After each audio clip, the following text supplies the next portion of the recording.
நல்ல ஆண்டவரே, நன்றியோடு நாங்கள் உம்மை துதிக்கிறோம், ஸ்தோத்திரிக்கிறோம். இந்த நாளிலும் நீர் எங்களோடு பேசும் வேண்டிய வார்த்தைகள், நீர் விரும்புகிற வார்த்தைகள், நம்முடைய ஜனங்களுக்கு வேண்டிய வார்த்தைகள், சபைக்கு வேண்டிய வார்த்தைகள், ஆசீர்வாதத்தை சுதந்தரித்துக் கொள்வதற்கு வேண்டிய வார்த்தைகளை நீர் எங்களுக்கு தாரும். இந்த வார்த்தையை நாங்கள் கேட்டு அதை பெற்றுக்கொள்ளும் போது எங்கள் வாழ்க்கையிலே நாங்கள் ஆசீர்வதிக்கப்பட கிருபை தாரும். தாழ்த்துகிறோம். இயேசு கிறிஸ்துவின் இனிய நாமத்தில் ஜெபிக்கிறோம் எங்கள் நல்ல பிதாவே. எல்லோரும் ஆமென் சொல்லுவோம்.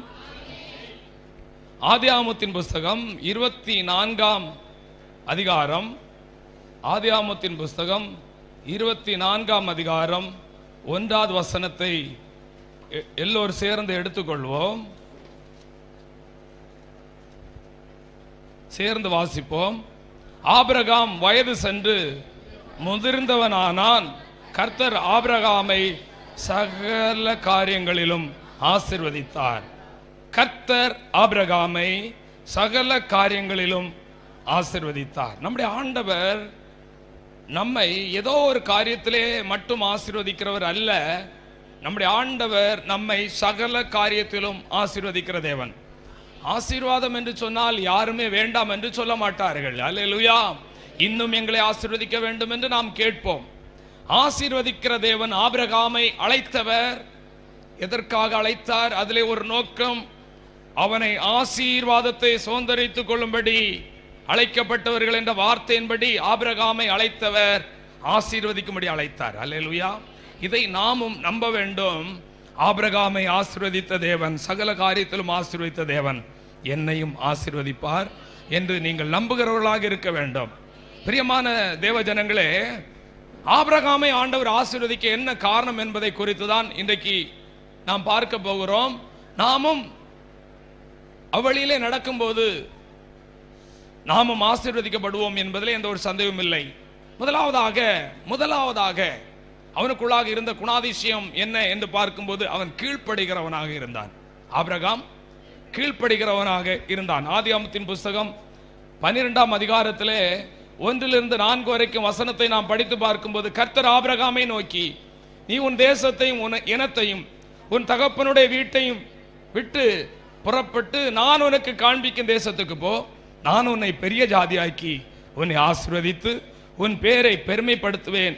நீ ஆசீர்வாதமாய் இருப்பாய் என்று ஆண்டவர் அவனுக்கு கட்டளையிட்டார். 4வது வசனம், கர்த்தர் ஆபிரகாமுக்கு சொன்னபடியே அவன் புறப்பட்டு போனான் என்று பார்க்கிறோம். கர்த்தர் ஆபிரகாமுக்கு சொன்னபடியே அவன் புறப்பட்டு போனான். ஆபிரகாமை அழைத்த போது ஆண்டவர் அதற்கு முன்பு ஆபிரகாமுக்கு தெய்வத்தை குறித்த அறிகிற அறிவில்லை.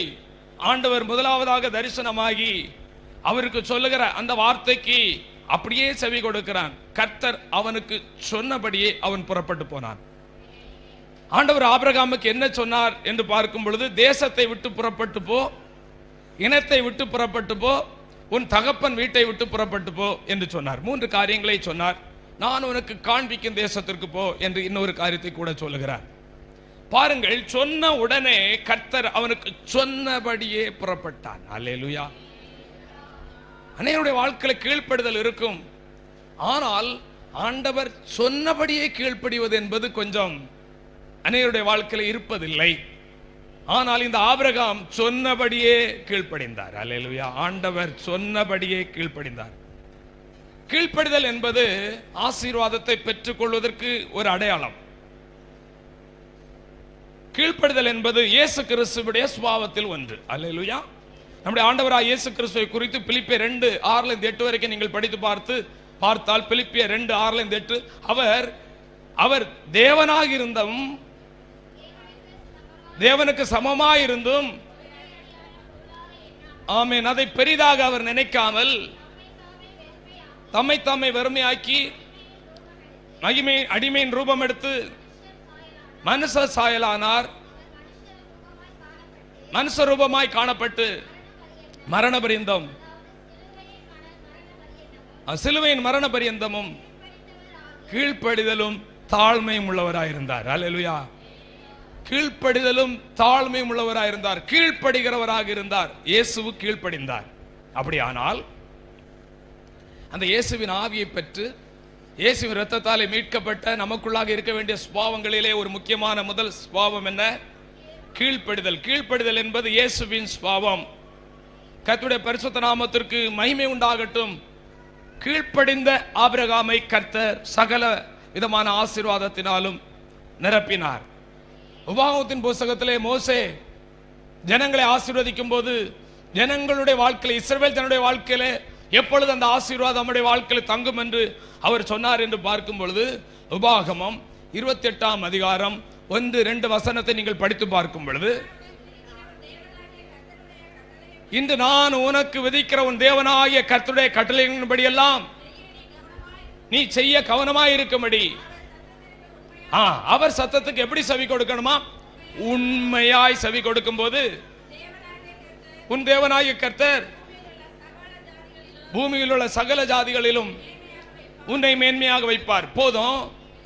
இன்னைக்கு வாக்குத்தத்தங்களை நீங்கள் பார்ப்பீர்கள், அங்கெல்லாம் எழுதப்பட்டிருக்கும், கொட்டையாக எழுதப்பட்டிருக்கும், பூமியில் உள்ள சகல ஜாதிகளிலும் உன்னை ஆசீர்வாதமாக வைப்பார் என்று படித்தவுடனே நாம் என்ன நம்பி விடுகிறோம்? ஆமா, பூமியில் உள்ள சகல ஜாதிகளிலும் என்னை ஆசீர்வாதமாக வைக்கிறார் என்று. ஆனால் அதுக்கு முந்தின பகுதி என்ன சொல்லப்படுகிறது? கர்த்தருடைய கட்டளைகளின்படி எல்லாம் செய்ய நீ கவனமாய் இருக்கும்படிக்கு அவர் சத்தத்துக்கு உண்மையாய் செவி கொடுக்கும் போது பூமியில் உள்ள சகல ஜாதிகளிலும் உன்னை மேன்மையாக வைப்பேன். அல்லேலூயா. அடுத்த வசனம் படிங்கள். நீ உன் தேவனாகிய கர்த்தரின் சத்தத்துக்கு செவி கொடுக்கும் பொழுது இப்பொழுது சொல்லப்படும் ஆசீர்வாதங்கள் எல்லாம், சகலவிதமான ஆசீர்வாதத்தின் தேவன், சகலவிதமான ஆசீர்வாதங்கள் எல்லாம் உன்மேல் வந்து உனக்கு பலிக்கும். எத்தனை பேருடைய வாழ்க்கையில ஆண்டவருடைய ஆசீர்வாதம் வந்து பலிக்கணும்? சாபம் அல்ல. எத்தனை பேருடைய வாழ்க்கையில ஆண்டவருடைய ஆசீர்வாதம் வந்து பலிக்கணும்? அவருடைய வார்த்தைக்கு செவி கொடுங்கள், அவருடைய சத்தத்துக்கு செவி கொடுங்கள், ஆண்டவருடைய வார்த்தைக்கு கீழ்ப்படிங்கள். கர்த்தர் உங்களை ஆசீர்வதிப்பார். நீங்கள் வீட்டில் சென்று படித்து பாருங்கள். உபாகமம் 28:1-14 வரைக்கும் ஏராளமான ஆசீர்வாதங்கள், வேலை குறித்து, குடும்பத்தை குறித்து, ஆமென், கர்ப்பத்தை குறித்து பலவிதமான ஆசீர்வாதங்கள் இருக்கிறது. சத்துருக்கள் வரும்பொழுது ஆமென் எப்படியெல்லாம் நம்மை விடுதலை ஆக்குவார் என்றெல்லாம் பல ஆசீர்வாதங்கள் இருக்கிறது. கர்த்தருடைய பிள்ளைகள் கவனிக்கணும். எல்லா விதமான ஆசீர்வாதத்தை நாம் சுதந்திரித்துக் கொள்ள வேண்டுமானால் கர்த்தருக்கு முதலாவது நாம் கீழ்ப்படுகிற ஒரு குணாதிசயத்தை ஆண்டவரிடத்தில் நாம் கேட்க வேண்டும். கர்த்தர் நல்லவராக இருக்கிறார். கர்த்தருடைய நாமத்திற்கு மகிமை உண்டாவதாக. பாருங்கள், கீழ்ப்படுதலின் மூலம்தான் கர்த்தருக்கு நான் பயப்படுகிறவன் என்று காட்ட முடியும். ஒரு மனிதன் கர்த்தருக்கு பயப்படுகிறான் என்று எப்படி அறிந்து கொள்ள முடியும்? அவருடைய ஆக்டிவிட்டி, அல்லது அவருடைய நடக்கை பாருங்க, அவருடைய குணாதிசயங்கள் பாருங்கள். ஆபிரகாமுக்கு ஆண்டவர் ஒரு குழந்தையை கொடுத்தார், முதிர் வயதிலே கொடுத்தார். செல்லமான பிள்ளையை ஆண்டவர் சொன்னார், மோரியா மலையில போய் எனக்காக பலியிடு. இப்பொழுது இவன் பலி செலுத்துவதற்கு போய்விட்டான். கடைசி நேரம் கத்தி எடுத்து பிள்ளை பலி செலுத்துகிற நேரத்திலே ஆண்டவர் அவனை பார்த்து என்ன சொன்னார்? ஆதியாகமத்தின் புத்தகம் 22ஆம் அதிகாரம் 12ஆம் வசனத்தை நீங்கள் படித்து பார்க்கும் பொழுது, பிள்ளையாண்டான் மேல் உன் கையை போடாதே, அவனுக்கு ஒன்றும் செய்யாதே, நீ அவனை உன் புத்திரன் என்றும் ஏக சுதன் என்றும் பாராமல் எனக்காக ஒப்பு கொடுத்தபடினால் நீ தேவனுக்கு பயப்படுகிறவன் என்று, ஆமென், பயப்படுகிறவன் என்று அறிந்திருக்கிறேன். கீழ்ப்படிதல் மூலம் கர்த்தருக்கு பயப்படுகிறவன் என்று அறியப்பட்டான். கர்த்தர் உங்களை பார்க்கும் பொழுது உங்களை எப்படி அறிந்து வைத்திருக்கிறார்? கர்த்தருக்கு பயப்படுகிறவன் என்று இந்த நபர் கர்த்தருக்கு பயப்படுகிறவர் என்று அறிந்து வைத்திருக்கிறாரா? நாம் கர்த்தருக்கு பயப்படுகிறவர்கள் என்று எதை வைத்து கண்டுகொள்ள முடியும்? கர்த்தருடைய வார்த்தைக்கு கீழ்ப்படியும் போது, கர்த்தருடைய வார்த்தைக்கு செவி கொடுக்கும் பொழுதுதான். ஆமென். அந்த கீழ்ப்படிதல் என்னுடைய வாழ்க்கையில் இருக்குமேயானால் அந்த கீழ்ப்படிதலின் அடையாளம் கர்த்தருக்கு பயப்படுதல். கர்த்தருக்கு பயப்படுகிற பயம் ஒரு மனிதனுடைய வாழ்க்கையில் இருக்குமேயானால் கர்த்தருடைய சத்தத்துக்கும் அந்த நபர் கீழ்ப்படிவார். கீழ்ப்படிவதன் மூலம் இன்னார் கர்த்தருக்கு பயப்படுகிறவர்கள் என்பதை நாம் அறிந்து கொள்ள முடியும். அல்லேலூயா, ஆமென். நாம் நம்மை சோதித்து பார்க்க வேண்டும்.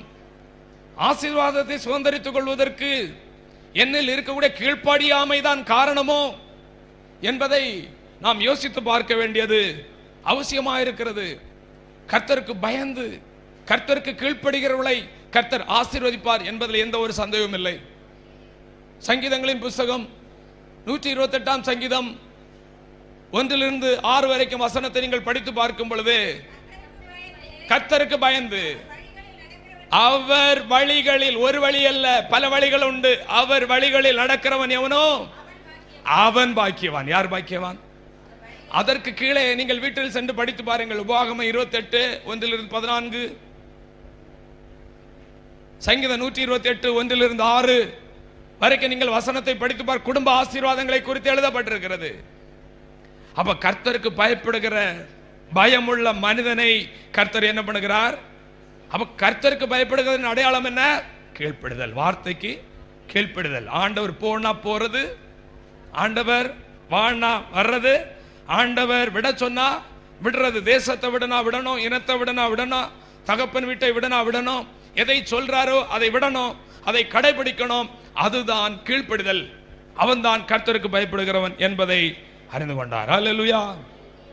ஆண்டவரே, என்னை தெய்வ பயம் உள்ளவன் என்று ஆண்டவர் அறிவதற்கு என்னுடைய செய்கை என்னாலே ஆண்டவர் என்னை காணட்டும். நான் கீழ்ப்படுகிறவன். ஆண்டவரே, என்னுக்குள்ளாக அந்த கீழ்ப்படிதல் இருக்கட்டும். கீழ்ப்படியாத சுபாவங்கள் எல்லாம் என்னை விட்டு மாற்றி போடும். ஏனென்றால் நான் ஆசீர்வாதத்தை சுதந்திரித்துக் கொள்ள வேண்டும் என்று சொல்லி ஜெபம் பண்ணுவோம். ஆண்டவர் அந்த கீழ்ப்படுகிற இருதயத்தை ஆண்டவர் நமக்கு தருவாராக. இரண்டாவதாக பார்க்கும் பொழுது, அவன் கர்த்தருடைய நாமத்தை தொழுது கொள்கிறவனாக இருந்தான். ஆபிரகாம் கர்த்தருடைய நாமத்தை ஒரு நாள் அல்ல, ஒவ்வொரு நாளும் கர்த்தருடைய நாமத்தை தொழுது கொள்கிற அனுபவம் அவனுக்குள்ளாக இருந்தது. ஆதியாகமத்தின் புஸ்தகம் 12 அதிகாரம் 8வது வசனத்தை நீங்கள் படித்து பார்க்கும் பொழுது, ஆதியாகமம் 12:8, பின்பு அவன் இவ்விடம் விட்டு பெயர்ந்து பெத்தேலுக்கு போய்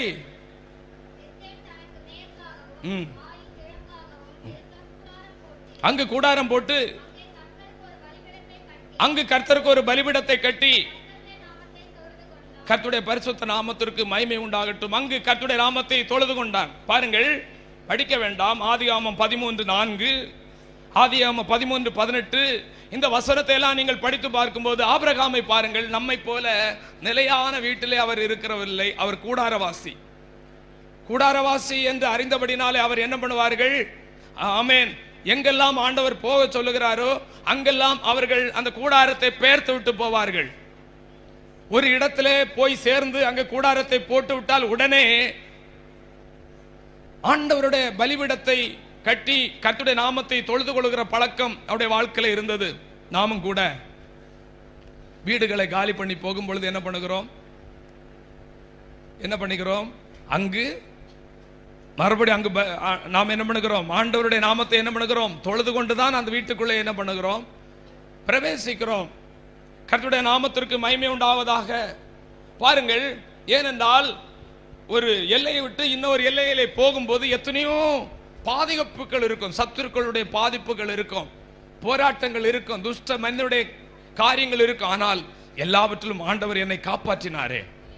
ஆமென், என்னை பாதுகாத்தாரே, என் உடைமைகளை பாதுகாத்தாரே, என் பிள்ளைகளையும் என் வேலைக்காரர்களையும் பாதுகாத்தாரே, எல்லா சத்துருக்களையும் எங்களுக்கு விலக்கினாரே என்று சொல்லி அந்த நன்றி உள்ள இருதயத்தோடு கூடாரத்தை பெயர்த்து எங்கெல்லாம் சென்று கூடாரத்தை போட்டானோ அங்கெல்லாம் பலிபீடத்தையும் கட்டினான். அங்கெல்லாம் பலிபீடத்தையும் கட்டினான். அங்கெல்லாம் கர்த்தருடைய நாமத்தை தொழுது கொண்டான். எங்கெல்லாம் போகிறானோ. அல்லேலூயா. நம்முடைய வாழ்க்கையிலும் கூட ஆலயத்திலே வந்து மட்டும் கர்த்தரை தொழுது கொள்வதல்ல, நாம் எங்கெல்லாம் போகிறோமோ அங்கெல்லாம் கர்த்தருடைய நாமத்தை நாம் தொழுது கொள்கிறவர்களாக இருக்க வேண்டும். ஏனென்றால் ஆண்டவர் நம்மை பாதுகாத்தார். ஆண்டவர் நமக்கு நல்ல சுகத்தை பலத்தை தந்தார், நல்ல உணவை தந்தார், நல்ல வஸ்திரத்தை தந்தார். கர்த்தருடைய நாமத்திற்கு மகிமை உண்டாகட்டும்.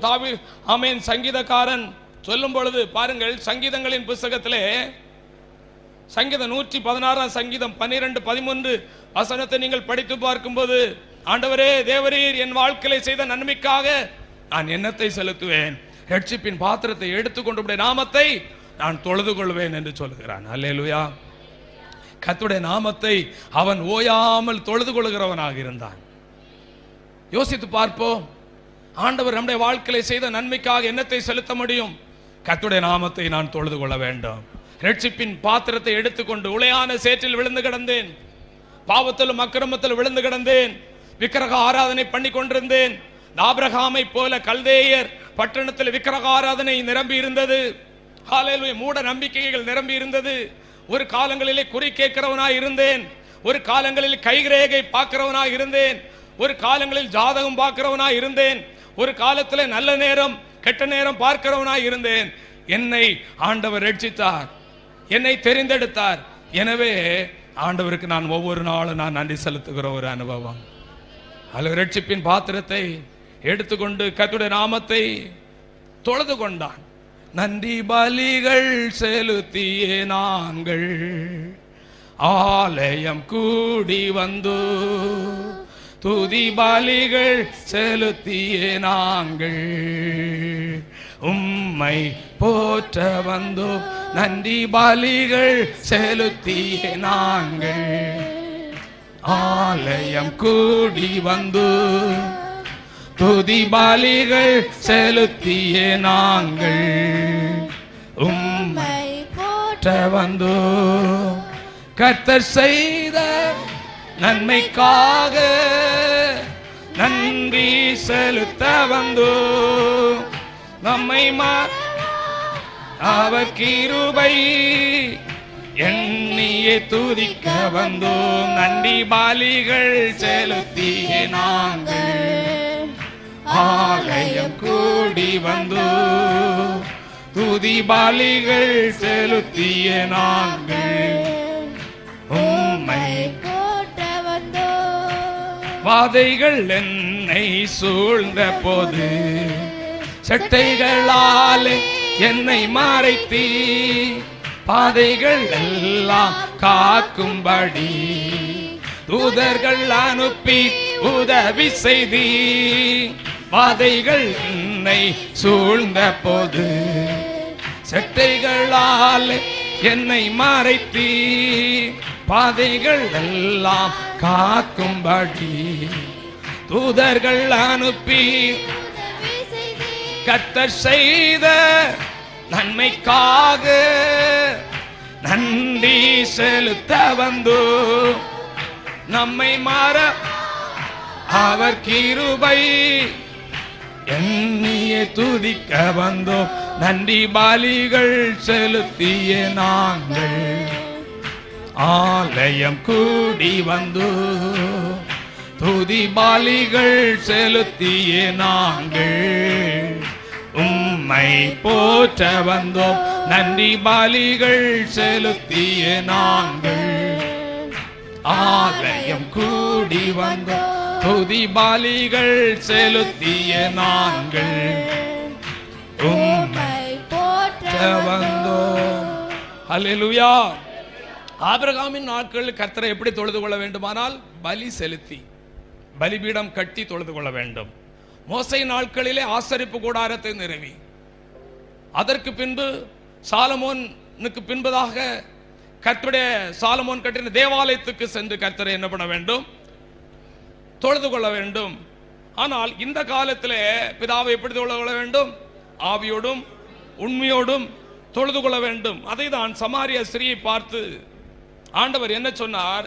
யோவான் 4ஆம் அதிகாரம் 21வது வசனத்திலே ஆண்டவர் என்ன சொன்னார்? யோவான் 4:21. அதற்கு இயேசு, சரியே, நான் சொல்லுகிறதை நம்புமா? நீங்கள் இந்த மலையிலும் ஜெருசலேமில் மாத்திரமே நீங்கள் தொழுது கொண்டு வந்தீர்கள், எங்கும் பிதாவை தொழுது கொள்ளும் காலம் வரும், அது இப்பொழுதே வந்திருக்கிறது. கரங்களை உயர்த்தி ஆண்டவரே சோதரம். இயேசுவின் சிலுவை மரணத்துக்கு பின்பு ஆலயத்திலே போய் தான் தொழுது கொள்ள வேண்டும் என்பது அல்ல. ஏனென்றால் ஒரே ஒரு ஆலயம், சாலமோன் கட்டின ஆலயம் ஒன்றுதான் இருக்கும்.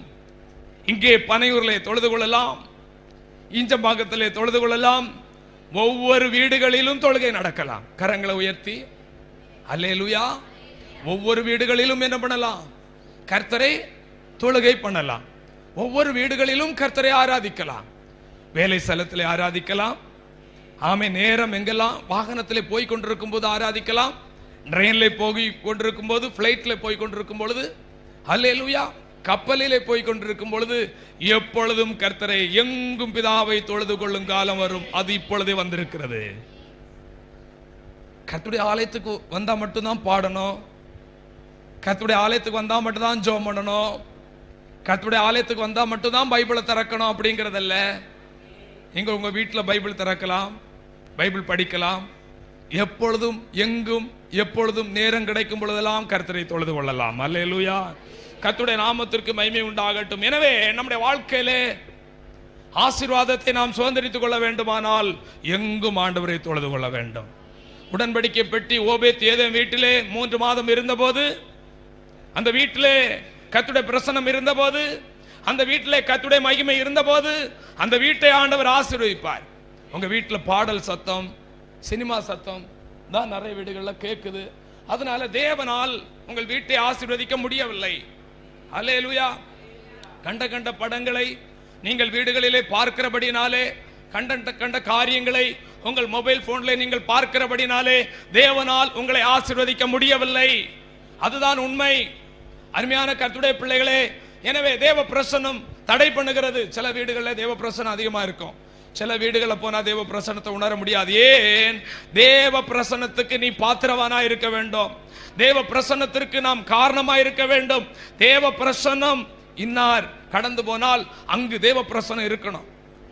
டிஎல் மோடி என்று சொல்லக்கூடியதான தேவ மனிதர் ரயில்வே ஸ்டேஷன்ல ட்ரெயினை விட்டு இறங்கிட்டார்னா அந்த எல்லையெங்கிலும் தேவ மகிமை, தேவ பிரசன்னம் இறங்கி வருமா? அருமையான கர்த்தருடைய பிள்ளைகளே, உங்கள் வீட்டில் தேவ பிரசன்னம் இருக்கிறதா? தேவ மகிமை உணர முடிகிறதா என்பதை யோசித்து பாருங்கள். ஹல்லேலூயா. தேவ பிரசன்னம் அதிகமாக இருக்க இருக்க எல்லா ஆசீர்வாத தடைகளை கர்த்தர் மாற்றி உங்கள் குடும்பத்தை சகல ஜாதிகளை பார்க்கிலும் ஆசீர்வாதம் உள்ள ஒரு சன்னதியாக ஆண்டவர் மாற்ற ஆண்டவர் உண்மை உள்ள தேவனாக இருக்கிறார். எப்பொழுதும் தொழுது கொள்ள வேண்டும், எங்கும் தொழுது கொள்ள வேண்டும். கரங்களை உயர்த்தி ஆண்டவரை ஸ்தோத்திரம் பண்ணுவோமாக, நன்றி செலுத்துவோம். இன்னும் 2 காரியத்தை நான் சொல்லி முடிச்சிடறேன் சுருக்கமாக. பாருங்கள், மூன்றாவதாக இந்த ஆபிரகாமை குறித்து பார்க்கும்போது 2 காரியத்தை பார்த்தோம். அவன் கீழ்ப்படுகிறவனாக இருந்தான். 2வது, கூடாரத்தை பெயர்த்து எங்கெல்லாம் போகிறானோ அங்கெல்லாம் பலிபீடத்தை கட்டி அவனுக்கும் கூடாரத்தை போட்டு அங்கு கர்த்தரை தொழுது கொள்கிறான். 3வதாக பார்க்க எல்லாவற்றிலும் தசம பாகம் கொடுத்தான், எல்லாவற்றிலும் தசம பாகம் கொடுத்தான். ஆதியாகமத்தின் புஸ்தகம் 14ஆம் அதிகாரத்தில் 18 19 20 வரைக்கும் வசனத்தை படிப்போம். தேவனுடைய ஆசாரியனாயிருந்த சாலமோன் ராஜாவாகிய மெல்கிசேதேக்கு அப்பமும் திராட்சரசமும் கொண்டு வந்து அவனை ஆசீர்வதித்தார். பாருங்க, ஆசாரியன் கர்த்தருடைய ஊழியக்காரன் என்ன பண்ணுகிறார்? பழைய ஏற்பாட்டு காலத்தில் ஆசாரியர், புதிய ஏற்பாட்டு காலத்தில் பாஸ்டர். இவர் என்ன பண்ணுகிறார்? அப்பமும் அப்பம் கர்த்தருடைய வார்த்தையை குறிக்கிறது, திராட்சரசம் மனமகிழ்ச்சியை குறிக்கிறது. கர்த்தருடைய வார்த்தையை கொடுத்து மனமகிழ்ச்சி உண்டாக்குற ஆசாரியனாக இருந்தான். இவன் என்ன பண்ணினான்? ஆமென், ஆசீர்வாதம் உண்டாவது, உன்னதமான தேவனுடைய ஆசீர்வாதம் ஆபிரகாமுக்கு உண்டாவதாக என்று சொல்லி அவனை என்ன பண்ணினார்? இந்த ஊழியக்காரன் ஆசீர்வாதத்தை ஆசீர்வதிக்கும்படியாக அழைக்கப்பட்ட இந்த ஆசாரியன் என்ன பண்ணினான்? உன்னதமான ஆசாரியன் இந்த ஆபிரகாமை ஒரு யுத்தத்துக்கு போயிட்டு வரும் பொழுது அவனை ஆசீர்வதிக்கிறார் என்று பார்க்கிறோம். 20வது வசனம் சொல்றார், உன் சத்துருக்களை உன் கையில் ஒப்பு கொடுத்த உன்னதமான தேவனுக்கு ஸ்தோத்திரம். சத்துருக்களை ஒப்பு கொடுக்க செய்து அவனை ஆசீர்வதித்த போது ஆசீர்வதித்தான். அப்படிப்பட்டதான இந்த ஆசாரியனுக்கு இவன் என்ன பண்ணினான்? இவனுக்கு ஆபிரகாம் எல்லாவற்றிலும் தசம பாகம் கொடுத்தான். கரங்களை உயர்த்தி ஆண்டவரை ஸ்தோத்திரம் பண்ணுவோம். இந்த ஊழியக்காரரை கொண்டு ஆண்டவர் எங்களை ஆசீர்வதித்தார்.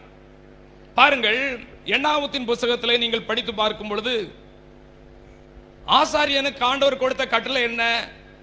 பாஸ்டருக்கு ஆண்டவர் கொடுத்த கட்டளை என்ன? எண்ணாகமம் 6ஆம் அதிகாரம் 24, 25, 26 வசனத்தை நீங்கள் படித்து பார்க்கும் பொழுது, கர்த்தர் உன்னை ஆசீர்வதித்து உன்னை காக்க கடவர், கர்த்தர் தம்முடைய முகத்தை உன்மேல் பிரகாசிக்க பண்ணி உன்மேல் கிருபையா இருக்க கடவர், கர்த்தர் தம்முடைய முகத்தை உன்மேல் பிரசன்னமாக்கி உனக்கு சமாதானம் கட்டளையிட கடவர் என்பதை. இப்படியாக 23வது வசனம், நீ ஆரோனோடும் அவன் குமாரனோடும் செல்ல வேண்டியது என்னவென்றால், நீங்கள் இஸ்ரவேல் புத்திரரை ஆசீர்வதிக்கும் போது இவைகளை பார்த்து சொல்ல வேண்டியதாவது, இவர்களை பார்த்து சொல்ல வேண்டியதாவது. அல்லேலூயா. ஆசாரியர்களை, ஊழியக்காரர்களை ஆண்டவர் எதற்கு வைத்திருக்கிறார்? ஜனங்களை சபிப்பதற்கல்ல, ஜனங்களை ஆசீர்வதிக்கும்படியாக வைத்திருக்கிறார். அதை தான் இந்த மெல்கிசேதேக்கு வந்து செய்தார். உன்னதமான தேவனுடைய ஆசாரியனாகி இவர் வந்து ஆசீர்வதித்தபடினாலே ஆபிரகாம் என்ன கைமாறு செய்தான் என்றால், தனக்குரிய எல்லாவற்றிலும் தசம பாகத்தை அவன் செலுத்தினான் என்று பார்க்கிறோம். கர்த்தருடைய நல்ல நாமத்திற்கு மகிமை உண்டாகட்டும். பாருங்கள், இப்பொழுது அவனுடைய வாழ்க்கையில ஒரு நம்பிக்கை வருகிறது. தசம பாகத்தை கொடுத்தவுடனே இவனுக்குள்ள ஒரு நம்பிக்கை வருகிறது. என் ஆண்டவர் என்னை ஆசீர்வதிக்க போதுமானவர், என் ஆண்டவர் என்னை எல்லா விதங்களிலும் எல்லா விதமான ஆசீர்வாதத்தினால் என்னை நிரப்ப போதுமானவர் என்று அவனுக்கு நம்பிக்கை வருகிறது. தொடர்ந்து ஒரு வசனத்தை நீங்கள் படித்து பார்த்தால் பாருங்க, அவன் சோதம் குமாரா ராஜா பட்டணத்திலே போய், அவன் சோதம் குமாரா பட்டணத்திலே இருந்ததான ராஜாக்களுக்கும் மற்ற ராஜாக்களும் யுத்தம் நடந்த போது சோதம் குமாரா பட்டணத்தில் எல்லா பொருட்களையும் என்ன பண்ணிட்டாங்க, மற்ற ராஜாக்கள் எடுத்துக்கொண்டு போயிட்டாங்க. ஆனா இந்த ஆபிரகாமும் அவனோடு சேர்ந்த ஜனங்களும் போய் யுத்தம் பண்ணி அந்த பொருட்களை எல்லாம் என்ன பண்ணாங்க, மீட்டு கொண்டு வரும் பொழுதுதான் இந்த மெல்கிசேதேக்கு என்று சொல்லக்கூடிய ஆசாரியர் வழியிலே அவரை சந்திக்கிறார். சந்தித்துதான் இந்த காரியங்களை எல்லாம் சொல்லுகிறார். பாருங்கள், அடுத்த சம்பவம் என்ன நடக்கிறது, அடுத்த வசனம் படியுங்கள். அதற்கு முந்தின வசனம், சோதோமின் ராஜா ஆபிரகாமை நோக்கி, ஜனங்களை எனக்கு தாரும், பொருட்களை நீர் எடுத்துக்கொள்ளும் என்றார். அவ்வளவுதானா? அடுத்த வசனம் இல்லையா? சோதோமின் ராஜாவை பார்த்து, ஆபிரகாமை ஐஸ்வர்யவாக்கினேன் என்று நீர் சொல்லாதபடிக்கு நான் ஒரு சரட்டையாயிலும் பாதரட்சியின் வாரையாயிலும் உனக்கு உண்டானவைகள் யாதொன்றையாயிலும் எடுத்துக்கொள்ளேன். பாருங்க, இவனுடைய வாழ்க்கையில் என்ன நம்பிக்கை இருந்தது? சோதோமின் ராஜா கொடுக்கிற பொருட்களினாலே எனக்கு ஆசீர்வாதம் வராது, ஏனென்றால் நான் உன்னதமான ஆசாரியனுக்கு என்னுடைய தசம பாகத்தை கொடுத்திருக்கிறேன், எனவே என்னை ஆண்டவர் ஆசீர்வதிப்பார் என்று அந்த பொருட்கள் மேல் அவனுக்கு ஆசை இல்லை. அல்லேலூயா. எல்லோரும் கொடுத்த உடனே அதை வாங்கி விட அவன் விரும்பவில்லை. அல்லேலூயா. என்னை ஆசீர்வதிக்கிறவர் ஒருவர் உண்டு என்று அவனுடைய வாழ்க்கையிலே ஒரு ஆழமான நம்பிக்கை இருந்தது. அல்லேலூயா. நம்முடைய வாழ்க்கையிலும் ஒரு ஆழமான நம்பிக்கை இருக்க வேண்டும். என்னை எந்த ஒரு மனிதனும் ஆசீர்வதிக்க முடியாது, என்னை ஆசீர்வதிக்கிற கர்த்தர் ஒருவர் உண்டு என்ற அந்த நம்பிக்கை நம்முடைய வாழ்க்கையிலே இருக்க வேண்டும். கர்த்தர் நல்லவராக இருக்கிறார். ஆமென். கர்த்தர் என்னை ஆசீர்வதிப்பார் என்று நம்பியிருந்தான். கர்த்தர் மேல் நம்பிக்கை வைத்திருந்தான். கர்த்தர் மேல் நம்பிக்கை வைத்திருக்கிற மனிதன் அவன் பாக்கியவான். மனுஷன் மேல் நம்பிக்கை வைத்திருக்கிற மனிதன் அவன் சபிக்கப்பட்டவன் என்று சொல்லி எரேமியா புத்தகத்திலே நாம் படிக்கிறோம். பிரியமான கர்த்தருடைய பிள்ளைகளே, எனவேதான் கழிந்த நாட்களிலே சண்டே கிளாஸ் பிள்ளைகள், கழிந்த வாரத்துக்கு முந்தின வாரம் சண்டே கிளாஸ் பிள்ளைகள் இதில் கூடி இருக்கும்போது நான் அவங்களுக்கு ஒரு ஆலோசனை சொன்னேன். என்ன காரியம் சொன்னேன் அப்படின்னா, உங்களுக்கு ஸ்நாக்ஸ் வாங்குவதற்கு வீட்டில் என்ன பண்ணுவாங்க, பணம் தருவாங்க. பெரிய பிள்ளைகளுக்கு பேக்கெட் மணி கொடுப்பாங்க. அல்லேலூயா. அப்ப நீங்க என்ன பண்ணணும், உங்களுக்கு கொடுக்கிறதுல ஒரு பகுதியை என்ன பண்ண வேண்டும், ஆமென், கர்த்தருக்கு என்று இப்பொழுதே நீங்கள் என்ன பண்ண வேண்டும், தசம பாகத்தை கொடுத்து நீங்கள் என்ன பண்ண வேண்டும், பழக வேண்டும். அது ஒரு சிறு பணமா இருந்தாலும் அது கர்த்தருடைய பார்வையிலே அது பெரிதாக இருக்கும். ஆமென். என்ன சின்ன ஒரு பணம் தானே, ஆமென், எனக்கு வர்றதே 10 ரூபா வரும், அதுல 1 ரூபாய் நான் கர்த்தருக்கு கொடுக்கிறேன், அது சின்னதானே நினைச்சாலும் அது கர்த்தருடைய பார்வையிலே அது பெரிதாக இருக்கிறது. அல்லேலூயா.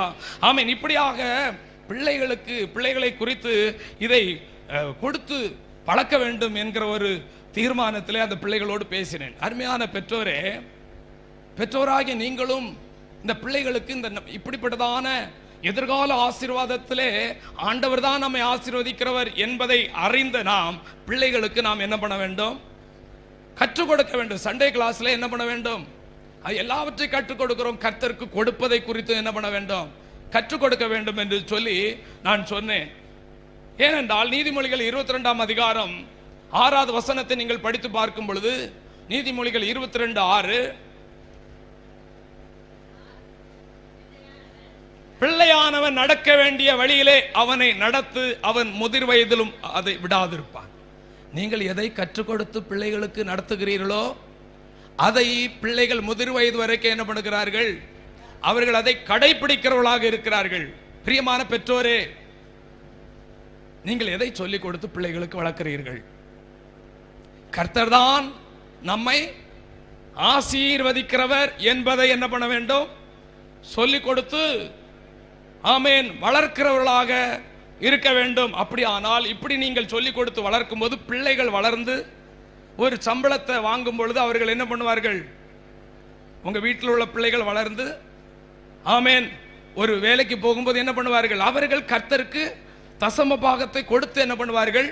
அவர்கள் பழகுவார்கள். எனவே அதனாலே ஆபிரகாமை ஆண்டவர் ஆசீர்வதித்தது போல உங்கள் பிள்ளைகளையும் ஆண்டவர் ஆசீர்வதிப்பார்.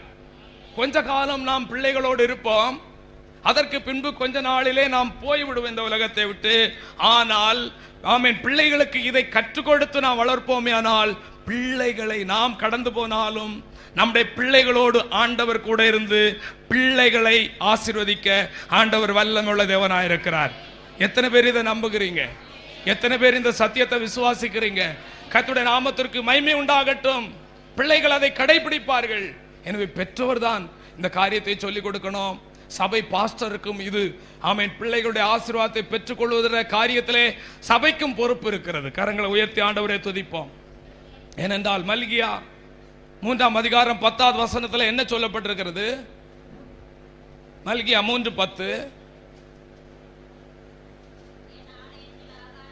என் ஆலயத்தில் ஆகாரம் உண்டாயிருக்கும்படி தசம பாகங்களை எல்லாம் பண்டசாலையிலே கொண்டு வாருங்கள், அப்பொழுது நான் வானத்தின் பலகணிகளை திறந்து உங்களை ஆசீர்வதிப்பேன். கரங்களை உயர்த்தி ஆண்டவரை ஸ்தோத்திரம் பண்ணுங்கள்.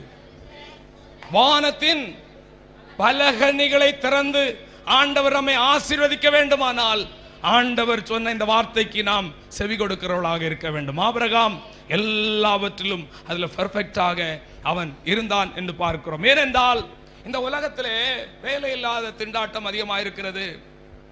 பிஇ படித்த ஒரு தம்பி இடத்துல கேட்கும்போது, புதுசா வேலையில் ஜாயின் பண்ண போது உனக்கு எவ்வளவு சம்பளம் என்று கேட்கும்போது அவன் சொன்னான் 8000 ரூபாய் அப்படின்னா. ஒரு பிஇ படித்த பிள்ளைக்கு எவ்வளவு சம்பளம்? இந்த 8000 ரூபாய் வச்சு என்ன பண்ண முடியும்? இப்படியாக நிறைய பேர் நிறைய படித்து இருக்கிறாங்க, அவங்களுக்கு என்ன இல்லை. அப்படியானால் படிப்பு நல்லது, ஆனால் படிப்பு ஒரு மனிதனை ஆசீர்வதிக்காது. அல்லேலூயா. கரங்களை உயர்த்தி ஆண்டவர். அப்ப இந்த 8000 ரூபாய் வச்சு என்ன பண்ண முடியும்? அதுலயும் சென்னையில் வாடகை கொடுக்கணும், சாப்பிடணும், பெட்ரோல் போடுறதுக்கு ஒரு நாள் 100 ரூபாய், பைக் வச்சிருந்தா கார் வச்சிருந்தா 500 ரூபாய் குறைஞ்சது வேணும். 8000 ரூபாய் வச்சு என்ன பண்ண முடியும்? எத்தனை நாள்? 8 நாள் கூட என்ன பண்ண முடியாது. அப்ப யார் நம்மளை ஆசீர்வதிக்கிறவர்? நம்முடைய படிப்போ நம்முடைய வேலையோ அல்ல. கர்த்தருடைய ஆசீர்வாதம் நமக்குள்ள இருந்தா ஆமென், இல்லாம இருந்தா எந்த ஒரு ஆசீர்வாதம் நமக்கு நிலையானது அல்ல. அல்லேலூயா, ஸ்தோத்திரம். ஆனா நாம் எதை பிள்ளைகளுக்கு இன்னைக்கு வளர்த்து கொண்டிருக்கிறோம்? நன்றாக படிக்க வேண்டும், நிச்சயம் நல்லது. நன்றாக படிக்க நாம் சொல்ல வேண்டும், நல்ல ஸ்கூல்ல படிக்க வேண்டும், நல்லது. நல்ல இங்கிலீஷ் மீடியத்தில் படிக்கணும், நல்லதுதான். ஆனால் நாம் அவருடைய பிள்ளைகளுடைய ஆசீர்வாதத்துக்கு அஸ்திபாரமான காரியத்தை நாம் சொல்லிக் கொடுக்காமல் வளர்ப்பது பிள்ளைகளை தவறான பாதையிலே நடத்துகிறோம். பிள்ளைகள் ஆண்டவருடைய ஆசீர்வாதத்தை இழந்து போவதற்கு பெற்றோராகிய நீங்களே காரணமாகிவிடக்கூடாது. எனவே பிள்ளைகளுக்கு நீங்கள் என்ன பண்ண வேண்டும்? நீங்கள் சொல்லிக் கொடுக்கிறவர்களாக இருக்க வேண்டும்.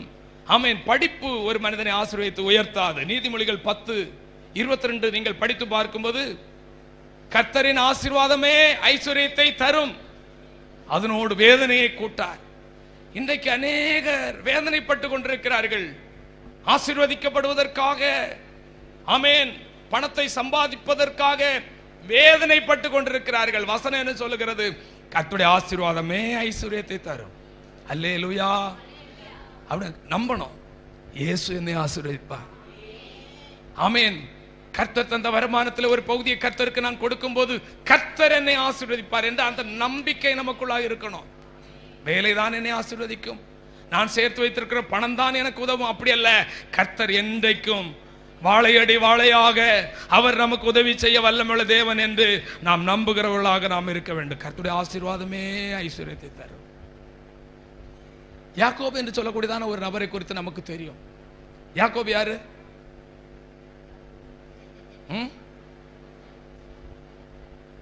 ஈசாக்குடைய நல்ல சவுண்டா சொல்லாமே. ஆமா, அதுல ஒரு தடுமாற்றம் வேண்டாமே. தெரிந்தா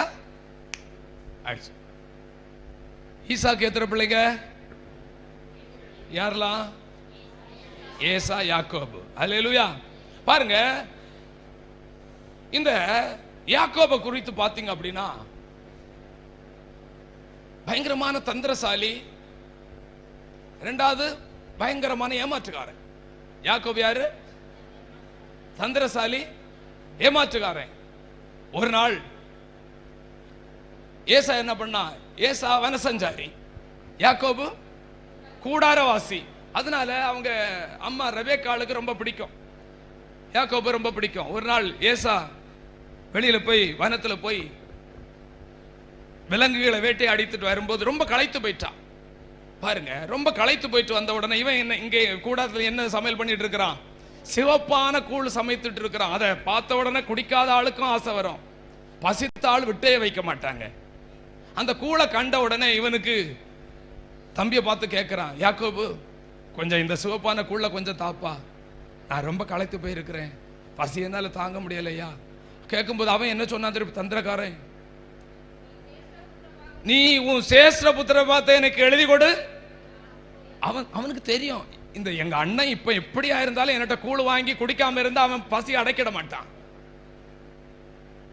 சந்திரத்தை வச்சு பாருங்க, உன் சேஷ்ட புத்திர பார்த்து எழுதி கொடு, இல்ல வாக்கு கொடு, உனக்கு கூழு தர்றேன். கூழுக்காக சேஷ்ட புத்திர பார்த்து ஏமாற்றி வாங்கின, அதாவது தந்திரமா ஏமாற்றி வாங்கினவன் தான்.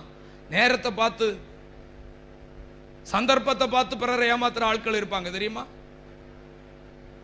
ஒருவன் ஏமாறுறது போல இருந்தா,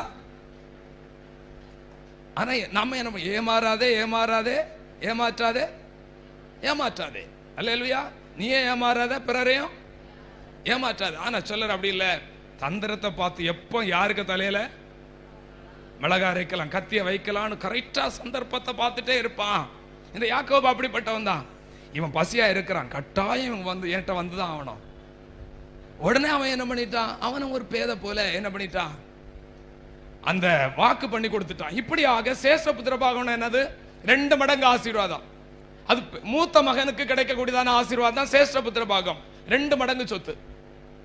அல்லேலூயா. இந்த 2 மடங்கு சொத்து, ஒரு 3 லட்சம் ரூபாய் ஒரு அப்பாட்ட இருந்தா, அத 2 பிள்ளைங்க இருக்கிறாங்கன்னு என்ன பண்ணணும்? 3ஆ பங்கு வச்சு அதுல 2 பங்கு யாரு கொடுக்கணும்? 2 லட்சம் பெரியவனுக்கு கிடைச்சிடும், 1 லட்சம் தான் யாரு கிடைக்கும்? சின்னவனுக்கு கிடைக்கும். அதே போல இந்த சேஷ்ட புத்திரபாகம் யாருக்கு வந்தாச்சு? யாருக்கு வந்துச்சு? யாக்கோபு வந்துச்சு. இன்னும் ஒரு நாள் ஒரு சம்பவம் நடக்கிறது. ஈசாக்கு வயசாயிடுச்சு. இப்ப ஈசாக்கு மூத்த மகனை பார்த்து சொல்றாரு, எப்பா நான் வாய்க்கு எனக்கு ருசியா நீ சாப்பிடுறதுக்கு வேட்டையாடி நல்ல உணவை கொண்டு வந்து எனக்கு சமையல் பண்ணி கொடு, நான் சாப்பிட்டு என்ன பண்ண போகிறேன்? உன்னை மனதார ஆசீர்வதிக்க போகிறேன். பாருங்க, இப்போ கூட நம்ம வீடுகள்ல வயசான ஆட்களுக்கு அவங்களுக்கு சுகர் இருக்கும், பிரஷர் இருக்கும். ஆனா நல்ல அல்வா எல்லாம் வாங்கி கொடுத்தா என்ன பண்ணுவாங்க? லட்டு வாங்கி கொடுத்தா என்ன பண்ணுவாங்க? அது நீ சாப்பிடக்கூடாதம்மா, அப்பா இதை நீ சாப்பிடக்கூடாதுன்னு சொன்னா அவங்க விரோதி. அல்லேலூயா. நல்லா வாங்கி கொடுத்தா அவங்களுக்கு அது அது ஒரு பாதிப்பை உண்டாக்கணும் கூட அவங்களுக்கு அந்த நேரத்தில் என்ன பண்ணணும்? வாய்க்கு ருசியா வயசானவங்களுக்கு என்ன பண்ணணும்?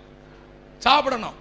இந்த இந்த இவருக்கு கண்ணும் தெரியல, அங்க இங்கேயும் போக முடியாது, சாப்பிட்டு சாப்பிட்டு படுத்து கிடக்கிறார். யாரு? ஈசாக்கு. இப்ப இவருக்கு எப்படி ஆயிலப்பா எனக்கு நல்ல வாய்க்கு ருசியா கொண்டு வாயா, ஒன்னு ஆசீர்வதிக்க போகிறேன்னு சொன்ன உடனே அவன் வேட்டையாடுறதுக்கு போயிட்டான். இது அறிந்த ரெபேக்கா ஒத்து கேட்டுட்டு இருந்திருக்கிறாங்க. ஒத்து கேட்டு யாக்கோபை போய் பார்த்து, எப்பா உன்னுடைய அண்ணனை உங்க அப்பா ஆசீர்வதிக்க போகிறாரு, அதற்கு நீ இடம் கொடுக்காம நான் சொல்ற போல கேளு, அவன் வர்றதுக்கு லேட் ஆகும், நீ என்ன பண்ணு, ஆட்டு மந்தைக்கு போய் 2 ஆடை எடுத்துட்டு வா, உங்க அப்பாவுக்கு எப்படி சமையல் பண்ணி கொடுக்கணும்னு எனக்கு தெரியும். இல்லம்மா வேண்டாம், எங்க அப்பா என்ன கண்டுபிடிச்சிட்டா அது நல்லா இருக்காது. அதெல்லாம் நான் பாத்துக்கிறேன்டா. சீக்கிரம் போய், இந்த ஒய்ஃபுக்கு தான் தெரியும் ஈசாக்குக்கு ரெபெக்காளுக்கு தான் தெரியும் ஈசாக்க எப்படி மயக்கலான்னு. அல்லேலூயா. எப்படி சமையல் பண்ணி கொடுத்தா இந்த ஆளு மயங்கிடுவாருன்னு தெரியும். பாருங்க, நல்ல சமையல் பண்ணி கொடுத்து மகன்கிட்ட கொடுத்து அனுப்புறாங்க. இதுல இன்னொரு பிரச்சனை இருக்கு. சாப்பாடை மட்டும் கொண்டு கொடுக்கல, ஏசாவுடைய வஸ்திரத்தையும் தூக்கி யாரு போடுறா? யாக்கோபுக்கு போட்டு லாஸ்ட்ல ஏசா பிறக்கும் பொழுதே கை சரீரம் முழுசும் ரோமம் உள்ளவனா இருந்தான். ஆனா ஏசாவுக்கு சரீரத்தில் ரோமம் இருக்காது. உடனே அதுக்கும் ஒரு தந்திரமான, ஏசாவுக்கு இருக்கும் யாக்கோபுக்கு இருக்காது. அப்ப என்ன நடந்தது? அந்த ஆட்டுத்தோலை போர்த்தி கொண்டு தோள்களிலும் கைகளிலும் போட்டுக்கொண்டு, இப்போ பொய்யாச்சு சாப்பாடு, ஏசாவுடைய வஸ்திரம், ஆட்டுத்தோலை எல்லாம் போட்டுட்டு நல்ல வேஷம் மாறி எங்க போயாச்சு? ஆசீர்வாதத்தை வாங்க போயாச்சு. ஒரு முறை ஏமாற்றியாச்சு, அண்ணனை ஏமாற்றியாச்சு. இப்ப யாரை ஏமாற்ற போறான்? அப்பாவை ஏமாற்ற போறான். இப்ப ஏமாற்றி அங்க போய் உடனே அவர் சொல்றாரு, எப்பா சவுண்டு யாருடைய சவுண்டு போல இருக்குது? சத்தம் யாக்கோபுடைய சத்தம் போல இருக்கிறது. ஆனா தடை பார்க்கிறார், ஓ ரோமம் இருக்குது, அப்ப இது ஏசாதான் அப்படின்னு சொல்லிட்டு அவருக்கு அந்த நேரத்தில் அவசரம் என்னது? சாப்பாடு. வயசான நேரம், யாருன்னு தெரியாமலே ஆசீர்வதிச்சாருன்னு அந்த வசனம் இருக்கு. அந்த வசனம் இருக்கா? யாருன்னு தெரியாமலே என்ன பண்ணிட்டாரு? அங்கு அந்த ஈசாக்கு அவரை என்ன பண்ணிட்டார்? ஆசீர்வதித்தார் என்று பார்க்கிறோம். கர்த்தருடைய பரிசுத்த நாமத்திற்கு மகிமை உண்டாவதாக. பாருங்கள், இப்படியாக ஆசீர்வாதத்தையும் தந்திரமாக பெற்றுக்கொண்டார். இப்ப பெரிய ஒரு பணக்காரன் ஆயிட்டான். அந்த வீட்டுல சகோதரனை ஏமாத்திட்டான், அவங்க அப்பா ஏமாத்திட்டான். இப்ப பெரிய ஆசீர்வாதம். நான் இப்ப சொல்லி தரக்கூடிய ஒரு காரியத்தை நீங்க கற்றுக்கொள்ளணும். அதுக்கு தான் நான் மெயினா சொல்றேன். இவைகளெல்லாம் பெற்றும் கூட, ஆனால் அவனுடைய உண்மை நிலை என்ன தெரியுமா? இவைகள் எல்லாம் அவனால் அனுபவிக்க முடியவில்லை. ஏனென்றால் இன்னும் ஏமாத்திட்டான். இப்போ ஏசா வந்து சொல்றான், எப்பா என் அப்பாவும் அம்மா ஒரு நாள் மரிக்க தான் போறாங்க, அப்போ உன்னை என்ன பண்ண போறேன்? கொல்லதான் போறேன், உன்னை சாகடிக்க தான் போறேன். பயந்துட்டான். ரெபேக்கா பயந்துட்டாங்க, யாக்கோபு பயந்துட்டான். உடனே எல்லாம் இருக்கு, தகப்பனுடைய ஆசீர்வாதம் எல்லாம் இருக்கு, ஏமாத்தி வாங்கினது எல்லாம் இருக்கு, சேஷ்டபுத்திரன் எல்லாம் இருக்கு. ஆனா இவன் இந்த நேரத்துல ஒண்ணும் இல்லாம வெறும் கோலும் கையுமா தான் எங்க போறான்? மாமனார் வீட்டுக்கு போறான். இது எதை குறிக்கிறது அப்படின்னா, கர்த்தருடைய பிள்ளைகளை மற்றவங்களை ஏமாற்றி, மற்றவங்களை கெடுத்து, ஆமென், மற்றவங்களுக்கு வர வேண்டிய நியாயமா வரக்கூடியதான காரியத்தை தடுத்து நம்ம பெரிய ஆள் ஆகி வச்சிருந்தாலும் அதை நம்மளால என்ன பண்ண முடியாது? அனுபவிக்க முடியாது. இன்னைக்கு உலகத்துல நீங்க பாத்தீங்கன்னா, மற்றவங்களை ஏமாற்றி எல்லாம் நியாயமா சம்பாதிச்சா அது ஆண்டவருடைய பிளஸிங் இருக்கும். அநியாயமா பணத்தை சம்பாதித்து நம்ம குடும்பத்தை கட்டணும் அப்படின்னா அங்கு கர்த்தருடைய சாபம் இருக்கும். அதனால பாருங்க, ஏசாவுக்கு பயந்து என்ன பண்றான்? எல்லாவற்றையும் விட்டு மாமனார் வீட்டுக்கு போக வேண்டியதா இருக்கிறது. இப்பதான் கடைசியில் ஒரு பாட்டு பாடுவான், வெறுங்கையாய் நான் கடந்து வந்தேன், இரு பரிவாரங்கள் எனக்கு தந்தீர். இப்ப எப்படி நடந்து போறான்? வெறுங்கையும் கையுங்கோலுமா நடந்து போறான். எல்லாம் இருந்தும் இல்லாத ஒரு நிலை, அனுபவிக்க முடியாத ஒரு நிலையிலே அவன் கடந்து போகிறான். அவனுடைய வாழ்க்கையிலே குறுக்கு வழியிலே எப்படியும் ஆசீர்வதிக்கப்பட்டு விடலாம் என்று நினைத்தான். ஆனால் ஆண்டவர் அவனுக்கு பாடம் கற்றுக் கொடுத்தார். ஆண்டவர் அவனுக்கு பாடத்தை கற்றுக் கொடுத்தார்.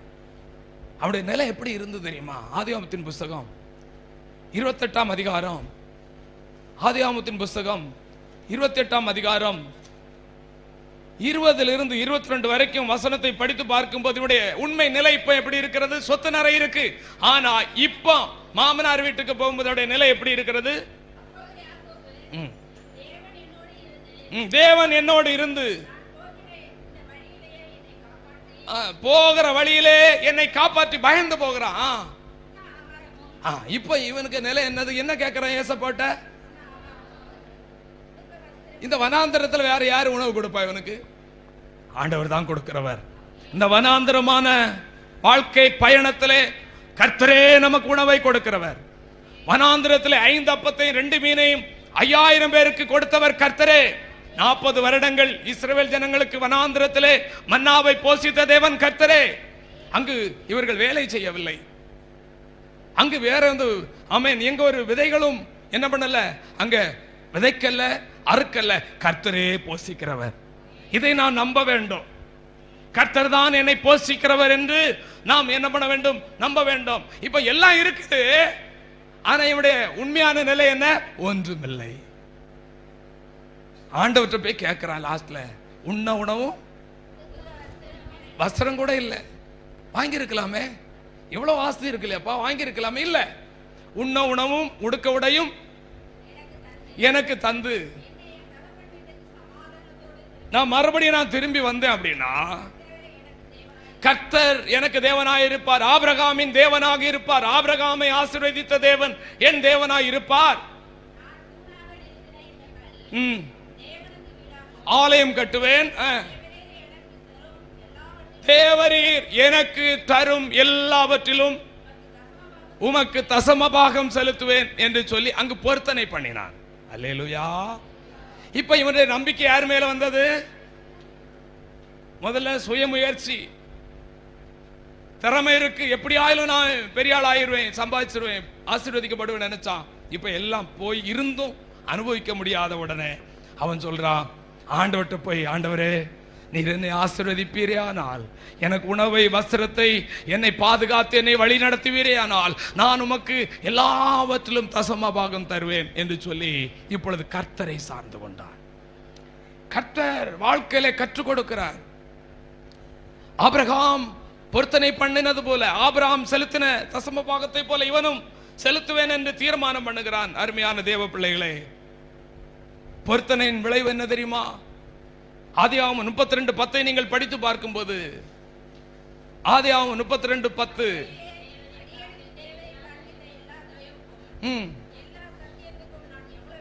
நான் எவ்வளவு வேணும் பாத்திரம் அல்ல.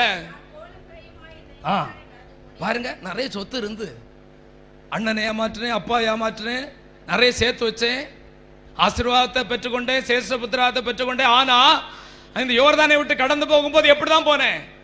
வெறுங்கையாய், கோலும் கையும், அப்படிதான் போட்டிருக்கு, கோலும் கையுமாய் கடந்து போனேன்.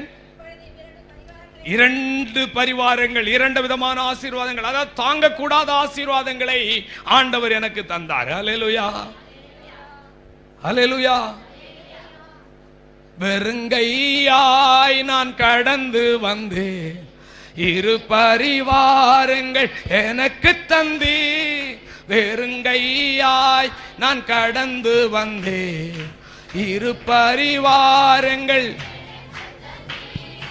ஏல் எல்லோகே, ஏல் எல்லோகே, ஏல் எல்லோகே, நான் உம்மை துதிப்பேன். ஏல் எல்லோகே, ஏல் எல்லோகே, ஏல் எல்லோகே, நான் உம்மை துதிப்பேன். உம்மை நம்பி வந்தே நான் வெட்கப்படல, உந்தையை என்னை நீ கைவிடல. உம்மை நம்பி வந்தே நான் வெட்கப்படல, உந்தையை என்னை கைவிடல. அல்லேலூயா. இப்போ சொல்றான், வெறுங்கையா கடந்து வந்தேன், பொருத்தனை பண்ணிட்டான், தசமபாகம் கொடுப்பேன்னு பொருத்தனை பண்ணிட்டு வந்த உடனே ஆண்டவர் இவனை நிறைவாக ஆசீர்வதித்தார். இப்போ பாத்தீங்க அப்படின்னா, அப்பா வீட்டுல அப்பாவை ஏமாற்றி, சகோதரனை தந்திரமா வஞ்சித்து, ஆசீர்வாதத்தை எல்லாம் சம்பாதிச்சு அப்பா வீட்டுல கொஞ்சம் சொத்து இருக்கு. இப்போ மாமனார் வீட்டுல வந்து அங்கேயும் என்னென்ன காரியம் எல்லாம் செய்யணுமோ, ஆடு பொலிகிற நேரத்தில் என்னென்ன பண்ணுவான், என்னென்ன காரியங்களோ செய்து அங்கேயும் என்ன பண்ணிட்டான், 2 பரிவாரத்தை சம்பாதிச்சுட்டான். இப்ப மாமனார் வீட்லயும் சொத்து பெருகிட்டு, அப்பா வீட்லயும் சொத்து பெருகிட்டு. இப்போ நம்மளை எல்லாம் கையில பிடிக்கவே முடியாது. ஆனா இவனுடைய உண்மை நிலை என்னன்னு தெரியுமா? அந்த சொத்தை அனுபவிக்க முடியாது. ஏன்? அந்த சொத்தை எங்க கொண்டுதான் வரணும்? மாமனார் ஆடுகளுக்கு மயிர் கத்திரிக்க போயிருந்த நேரத்தில் இவன் என்ன பண்ணிட்டான்? ஏமாத்து வேலையா சொல்லாம கொள்ளாம 2 மனைவி எல்லாரையும் கொண்டு என்ன பண்ணியாச்சு, வந்தாச்சு. இனி என்ன பண்ண முடியாது? அங்கவும் போக முடியாது. இந்த சொத்தை எங்க தான் கொண்டு போய் ஆகணும்? அப்பா வீட்டு தான் கொண்டு போனோம். ஆனா அப்பா வீட்டுக்கு கொண்டு வந்தா இங்க ஒருத்தன் பட்டயத்தை வச்சுட்டு இருக்கான். யாரு? ஏசா, எப்பா நீ அங்கேயும் சம்பாதிச்ச, என்னென்ன தில்லு மேல வேலை பண்ணணுமோ அவ்வளோ நீ ஆனா ஏதோ ஆண்டவர் அவனோட கூட சம்பாதிச்சு வச்சுட்டு ஆனா அனுபவிக்க முடியலையப்பா. இவனுக்கு அண்ணன் ஆட்களை அனுப்புறார்.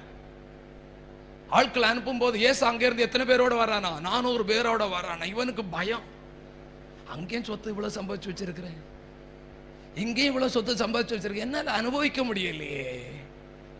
இதை எதை நம்ம கற்றுக்கொள்ள போறோம்னா, கர்த்தர் தான் நம்மை ஆசீர்வதிக்கிறவர் என்பதை அவர் நமக்கு கற்று தருவார், கற்றுக் கொடுக்கிறார். பாருங்க, இப்போ உடனே என்ன வருது? தானா என்ன வருது? ஜெபம் வருது. யாபோக்கு நதி அண்டையில என்ன பண்ணுகிறான்? தனியா உட்கார்ந்து ஜெபம் பண்ணுகிறான்.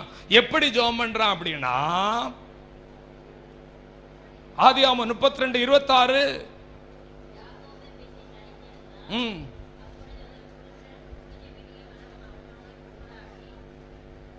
26 நான் போகட்டும், பொழுது இரவெல்லாம் போராட்டம். எதற்காக? படிங்க. அதற்கு அவன், நீர் என்னை ஆசீர்வதித்தால் ஒழிய. நீங்க இப்போ எனக்கு ஒரு பதில் சொல்லணும். இவன் ஆசீர்வாதமா இருக்கிறானா இல்லையா? அப்பா வீட்டுல ஏகப்பட்ட சொத்து, மாமனார் வீட்டுல கொண்டு வந்தது வனாந்திரத்துல வந்துட்டு இருக்கிற ஏகப்பட்ட சொத்து இருக்கு. அப்படி சொல்லியும் இவனுடைய ஜெபம் எதுவா இருந்தது? நீர் என்னை ஆசீர்வதியும். உலகத்துல நிறைய சொத்துக்களும் ஆஸ்திகளும் நமக்கு இருந்தாலும் அதை அனுபவிப்பதற்கு ஆண்டவர் அனுமதிக்காமல் இருந்தால் அதை நாம் அனுபவிக்க முடியாது. ஏசா வந்து ஒரே நேரத்தில் தலையை சீவிச்சானா? கவனிங்க, ஏசா வந்து ஒரே நேரத்தில் தலையை சீவிச்சானா என்ன பண்ண முடியாது? எவ்வளவு பொருள் சம்பாதிச்சாலும் அந்த வனாந்திரத்தில் செத்து தானே போகணும். அதனால இவன் உடனே இவன் சொல்றான், இப்பதான் உணர்ந்தான். என்ன அப்படின்னா, எப்பா உன் பேர் என்னன்னு ஆண்டவர் கேட்கிறாரு. யாக்கோபுன்னு சொல்றான். ஆண்டவர் சொல்றாரு, இனி உன் பேர் இஸ்ரவேல். நீ ஏமாற்றுக்காரனா இருந்த, இனி நீ என்ன பண்ண போற? நீ இஸ்ரவேலா, நீ உன்னை நான் மாற்ற போறேன்பா. ஆண்டவர் சந்தித்தார். ஆண்டவர் சந்தித்தார். ஆண்டவரத்தில் இவன் கேட்கிறான், நீர் என்னை இப்பதான் நம்பினா ஆண்டவருடைய ஆசீர்வாதம் தான் ஐஸ்வர்யத்தை தரும். அதனோடு வேதனையை கூட்டார். மற்ற வழியிலே ஆண்டவர் இல்லாமல் சம்பாதிக்கிற எல்லா சம்பாதித்தியத்திலும் என்ன இருக்கிறது? வேதனை இருக்கிறது. சொல்லுங்க, அதை அனுபவிக்க முடியல. அப்போ இவன் என்னைக்கு ஆண்டவருக்கு தசமபாகம் கொடுப்பேன்னு பொருத்தனை பண்ணிட்டு வந்தானோ ஆண்டவர் ஆசீர்வதிச்சிட்டாரு. இப்ப கடைசியில் ஆண்டவரே பார்த்து சொல்றார், நீர் என்னை ஆசீர்வதித்தால் ஒழிய உம்மை போக விடேன் என்று சொன்ன போது ஆண்டவரும் பார்த்தாரு, என் காலில் வந்து விழுந்துட்டான்.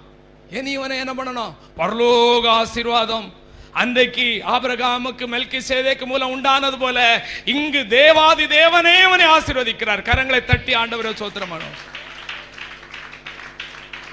படிப்போ பதவியோ பேரோ புகழோ நமக்கு ஆசீர்வாதத்தை கொண்டு வர முடியாது. கர்த்தரே நம்மை ஆசீர்வதிக்கிற தேவனாய் இருக்கிறார். கரங்களை உயர்த்தி ஆண்டவரை ஸ்தோத்திரம் பண்ணுவோமாக. 2 பரிவாரத்தை அவன் நம்பவில்லை. அப்பா வீட்டில் இருக்கிற சொத்தை நம்பல. அண்ணன் வாரான்னு சொன்ன பயந்து போய் ஆண்டோடைய பாதத்தில் வளர்ந்து, என்ன ஆசீர்வச்சிருங்கப்பா, கர்த்தரே என்னை ஆசீர்வதிக்கிறவர். எல்லாரும் வலது கரத்தை உயர்த்தி, கர்த்தருடைய ஆசீர்வாதம் தான் எனக்கு வேணும். அதுதான் நிலையான ஆசீர்வாதம். அதுதான் வாழையடி வாழையாக தங்கும். அதை நாம் பிள்ளைகளுக்கு சொல்லிக் கொடுக்கணும். எப்பா ஏசப்பா மட்டும் மறந்துடாதப்பா, நல்ல வேலை உனக்கு தரலாம். இன்னும் அந்த உன்னுடைய வாழ்க்கையில தந்த வேலை நிலையாக இருக்க வேண்டுமானால், நீ சம்பாதித்த பணத்தை நீ அனுபவிக்க வேண்டுமானால், நீ ஆண்டவரை மறந்துடாதப்பா. வேலை கிடைச்ச உடனே வேலைக்காக ஊழியத்தை ஜெபம் பண்ணுவாங்க. நான் வேலை கிடைச்ச உடனே ஆண்டவரை மறந்துடுவாங்க. நான் சொல்லுவேன், என்ன வருமானம் கிடைச்சாலும் கர்த்தருக்கு ஒரு பகுதியை நீங்க கொடுத்தா, தசம பாகத்தை கொடுத்தா, ஆண்டவர் உங்களை ஆசீர்வதிக்கவே ஆசீர்வதிப்பார். ஆபிரகாமை சகல காரியத்திலும் ஆசீர்வதித்த தேவன் உங்களை ஆசீர்வதிப்பார், உங்கள் பிள்ளைகளை ஆசீர்வதிப்பார். நீங்க அதை பழக்கி விட்டுட்டீங்கன்னா, அந்த பிள்ளைங்க நம்ம இல்லாம இருந்தாலும், அதை நான் எனக்கு சொல்றேன், நம்ம இல்லாம இருந்தாலும் நம்ம பிள்ளைகளுக்காக ஓடுறோம், அதை சேர்க்கணும் இதை சேர்க்கணும். ஆனா சொல்லி கொடுக்க வேண்டியதை சொல்லி கொடுக்காம என்ன முயற்சி பண்ணி என்ன பிரயோஜனம்? அல்லேலூயா. அல்லேலூயா. எத்தனை பேருக்கு புரிந்தது? சொல்லிக் கொடுக்க வேண்டியதை சொல்லிக் கொடுக்காமல் படி. நீ இந்த உலகத்தில் உயரணும், அதை நீ அனுபவிக்க முடியாத ஒரு சூழ்நிலை வந்தால் நம்மால் தாங்கிக் கொள்ள முடியுமா? அவன் சொல்லிக் கொடு. கர்த்தர் தான் உன்னை ஆசீர்வதி. நாங்க இந்த உலகத்தை விட்டு கடந்து போனாலும் பிள்ளைகளுக்கு என்ன சொல்லிக் கொடுக்கணும்? உன்னை ஆசீர்வதிக்கிற ஒரு தகப்பன் இருக்கிறாருப்பா, அவரை நம்பு, அவரை மட்டும் விட்டுறாத, அவருக்கு மட்டும் நீ சம்பாதிக்கிறத ஆண்டவருக்கு கொடு, கர்த்தர் உன்னை ஆசீர்வதிப்பார் என்று சொல்லி நீங்கள் சொல்லிக் கொடுத்தால் உங்கள் குடும்பம் கட்டப்படும். உங்கள் பிள்ளைகள் வாழையாக வாழ்வார்கள். கரங்களை உயர்த்தி ஆண்டவரை ஸ்தோத்திரம் பண்ணுவோமாக. கர்த்தர் நல்லவர். நேரம் ஆயிற்று, முடிச்சிடலாம் நினைக்கிறேன். கடைசியா ஒண்ணு மட்டும் நான் சொல்லி முடிச்சிடறேன். நாலாவது ஒரே ஒரு காரியம், நிறைய காரியங்கள் இருக்கிறது, அதெல்லாம் சொல்ல முடியாது. இப்போ கர்த்தருடைய சிநேகிதனாக இருந்தார். கர்த்தருடைய ஏசாயா 41:8 சொல்லுகிறார், படிக்க வேண்டாம். கர்த்தருடைய சிநேகிதன். ஆண்டவர் ஆபிரகாமை எப்படி அழைத்தார்? அதனால்தான் அவருடைய ஆசீர்வாதம். நம்ம பார்த்த ஆண்டவர் சிநேகிதனாக இருக்கிறாரா? சிநேகிதை அப்படின்னா என்னது? சிநேகிதர்கள் குணம் என்ன? சிநேகிதருடைய குணங்கள் என்ன? ஒரு சில காரியத்தை சொல்லுங்க. சிநேகருடைய உண்மை சிநேகிதருடைய குணம். ஒரு சிநேகிதன் ஃபர்ஸ்ட் என்னது? ஒருத்தன் ஃப்ரெண்ட் ஆகணும்னா என்ன பண்ணணும்? நல்ல பேசி நல்ல பழகணும். நல்ல பேசி. நம்ம ஆண்டவர் ஏன் நமக்கு ஆண்டவர் ஃப்ரெண்டா இல்லை? ஏன் நம்மளை பார்த்து சிநேகிதனா சொல்லல? நம்ம அவரோட பேசவே மாட்டோமே. நம்ம உலக மக்களோட தான் அதிகமாக பேசுவோம். பிசினஸை பற்றி தான் எப்பவும் ஃபோன்லேயே பேசிட்டே இருப்போம். இயேசுட்ட பேச என்ன இல்லை நமக்கு? நல்ல நண்பர் இயேசுதான். நல்ல நண்பர். அல்லேலூயா. நம்மை கைவிடாத நண்பர் இயேசுதான். நம்மை புரிந்து கொண்ட நண்பர் இயேசுதான். அப்ப இன்னைக்கு இருந்து யாச்சும் அதிகமா பேச போறீங்க? அப்ப இந்த ஆபிரகாமுக்குள்ள குணாதிசயம் என்ன அப்படின்னா, ஆபிரகாமுக்கும் ஆண்டவருக்கும் நல்ல நெருக்கம் இருந்தது. கவனிங்க, இது ரொம்ப முக்கியமான பாயிண்ட். நல்ல ஒரு நெருக்கம் இருந்தது. ஆதியாகமம் 18:22 நீங்கள் படித்து பார்க்கும்போது, ஆதியாகமம் 18:22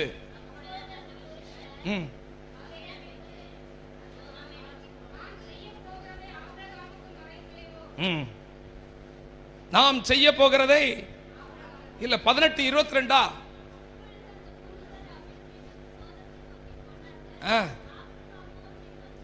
கர்த்தருக்கு முன்பாக நின்று கொண்டிருந்தான். பாருங்க, ஆண்டவர் சோதம் கோமரை அழிக்க போகிறார். ஆனா இவன் என்ன பண்ணல? ஆண்டவர் விடல, கர்த்தருக்கு முன்பாக நின்று கொண்டே இருக்கிறான். அப்படின்னா அர்த்தம் என்னன்னா, கர்த்தரோடு இருக்க அவனுக்கு ரொம்ப விருப்பம். கர்த்தரோடு நேரம் ஸ்பெண்ட் பண்ண எந்த ஒரு நபர் வேதத்தை அதிகமாக படித்து ஆண்டவரோடு ஆண்டவருடைய சத்தத்தை கேட்டுக்கொண்டே இருக்கிறார்களோ, பைபிளை படிக்கும்போது அவருடைய சத்தம் நமக்கு கேட்கும். எப்படி பேசுவார் நீங்க சொல்லக்கூடாது. இயேசு எப்படி பேசுவார்? நான் எப்படி பேசுவார்? எதன் அடிப்படையில் பேசுவார்? வசனத்தின் அடிப்படையில் பேசுவார். வசனத்தை பேசுவார். அப்ப நம்ம எப்படி அவரோடு பேச முடியும்? ஜபத்தின் மூலம். ஆமென். இயேசுட்ட எப்படி பேச முடியும்? எதை பேசுறோம் நீங்க கேட்கறீங்க, அப்படிதானே? எதை பேசுறதுங்கிறதுல அவர் பாதத்தில் உட்கார்ந்து அவரே பேச சொல்லி தருவார். அவர் இங்க பேசிட்டே இருப்பார், அதற்கு நீங்க பதில் சொன்னா போதும். அவர் என்ன பண்ணுவார்? பைபிள்ல உங்களோட பேசிட்டே இருப்பார், நீங்க என்ன பண்ணா போதும், ஜபத்துல பதில் கொடுத்துட்டே இருப்பார். அவரும் பேசுவார். நீங்க பேசணும்னா நல்ல நேரத்தை என்ன பண்ணணும்? நம்ம பிஸி ஆயிட்டோமே, ஆண்டவரோட என்ன பண்றதுக்கு இல்ல, நெருங்கிறதுக்கு நமக்கு என்ன இல்லை, நேரம் இல்லை. ஆமென். ஒரு உபவாசம் இல்லை, ஒன்றும் இல்லை, நமக்குள்ள ஒன்றும் இல்லாம நம்ம என்ன பண்ணிட்டோம்? ஆண்டவரோடு நெருங்கிறதுக்கு நமக்கு விருப்பம் இல்லை. நம்ம எப்படி சிநேகிதனா இருக்க முடியும் ஆண்டவருக்கு? அதனால பல நேரத்தில் ஆண்டவர் நமக்கு தர வேண்டிய நன்மைகளை நம்மளால என்ன பண்ண முடியல, பெற்றுக்கொள்ள முடியல, ஆசீர்வாதங்களை சுதந்திரித்துக் கொள்ள முடியவில்லை. ஆனா ஆபிரகாமுக்கும் ஆண்டவருக்கும் ரொம்ப ரிலேஷன்ஷிப் இருந்தது. ஆண்டவர் சொல்லுவதை ஆபிரகாம் கேட்பார், ஆபிரகாம் சொல்லுவதை ஆண்டவர் கேட்பார். ஆமென். ஆபிரகாம் சொல்லுவதை ஆண்டவர் கேட்பார், ஆண்டவர் சொல்லுவதை ஆபிரகாம். இப்போ நல்ல ஃப்ரெண்ட்ஸ் அப்படிதானே இருப்பாங்க. இங்க வாடானா அவன் வந்துருவான், அவன் ஒரு நாள் இங்க வாடானா அவன் போயிடுவான். நல்ல ஃப்ரெண்ட்ஷிப்பா இருந்தாங்க. அல்லேலூயா. கவனிங்க, நான் சொல்லி முடிச்சிடறேன். ஆண்டவரோடு நீங்க நல்ல ஃப்ரெண்ட்ஷிப்பா இருங்க. ஆண்டவரோடு நல்ல ஃப்ரெண்ட்ஷிப்பா இருங்க. இருக்கணும்னா என்ன பண்ணணும்? அதிகமா முக்கியமானது என்ன? அதிகமா நேரத்தை ஸ்பெண்ட் பண்ண வேண்டும். அதிகமாக ஆண்டவர், ஏசப்பா உங்களோட பேச வந்திருக்கிறேன், ஒன்றும் இல்லை, லகுவான வழி, நேரத்தை ஒதுக்கி வந்திருக்கிறேன், வேலையில லீவ் போட்டு வந்திருக்கிறேன், உங்களோட பேச வந்திருக்கிறேன். நீங்க என்னோட பேசும், பைபிளை திறந்து வைக்கிறீங்க, படிச்சுட்டே இருக்கிறீங்க, ஏசப்பா உங்களோட பேசுவார். இப்ப நீங்க என்ன பண்ணணும்? ஏசப்பா நான் பேச போறேன், ஆண்டவர் கட்டாயம் பேசுவாருங்க. இப்படி பேசி பேசி பழகி அவரும் நீங்களும் நல்ல க்ளோஸ் ஆயிட்டீங்கன்னா நீங்க சொல்வதை அவர் கேட்பார், அவர் சொல்வதை நீங்கள் கேட்பீர்கள். நல்ல ஃப்ரெண்ட்ஷிப்பா இருப்பீங்க. கரங்களை உயர்த்தி ஆண்டவரை ஸ்தோத்திரம் பண்ணுங்க. ஹல்லேலூயா. நல்ல ஐக்கியம், அவருக்கு நமக்கு நல்ல ரிலேஷன்ஷிப் இருக்கணும், நல்ல அன்னோன்யம் இருக்கணும். ஹல்லேலூயா. மற்ற மக்களோடு பேசுகிறதை விட அதிகமாக ஆண்டவரோடு பேசணும். பேசுகிறோன்னா எப்போ பார்த்தாலும் ஆத்துமாக்களை தாரும் அதை தாரும் நான் சொல்லல. பேசுங்கப்பா, அவர் என்ன சொல்றாரு நீங்களும் அதுக்கு பதில் கொடுங்க, அவரே சொல்லி தருவார். அவரோடு நீங்க பேசி பழகி இருந்தா ஆண்டவருடைய ஆசீர்வாதம் எல்லாம் நமக்கு தான். ஆண்டவருடைய ஆசீர்வாதம் எல்லாம் நமக்கு. சோதோம் குமாரம் பட்டணத்தை ஆண்டவர் அழிக்க போகிறார். அதான் சொல்றாரு, நான் செய்ய போவதை, ஆதியாகமம் 18:18 இப்ப படிச்சீங்க இல்லையா, நான் செய்ய போவதை ஆபிரகாமுக்கு மறைப்பேனோ. உங்க குடும்பத்தில் நடக்க வேண்டிய காரியத்தை ஆண்டவர் சொல்லுவார், உங்க எதிர்காலத்தை குறித்து ஆண்டவர் சொல்லுவார், உங்கள் பிள்ளைகளை குறித்து ஆண்டவர் சொல்லுவார், மறைக்கவே மாட்டார். என்னென்ன உங்க வாழ்க்கையில எதிர்காலத்திலே அவர் செய்ய போகிறாரோ அதை எல்லாவற்றையும் ஆண்டவர் உங்களுக்கு செய்ய வல்லமையுள்ள தேவனாய் இருக்கிறார். அவருடைய சன்னதி 400 வருடங்கள் எகிப்திலே அடிமையாயிருக்கும் என்பதை குறித்து கூட ஆண்டவர் ஆபிரகாமோடு சொன்னார், நான் செய்ய போவதை ஆபிரகாமுக்கு மறைக்க மாட்டேன்.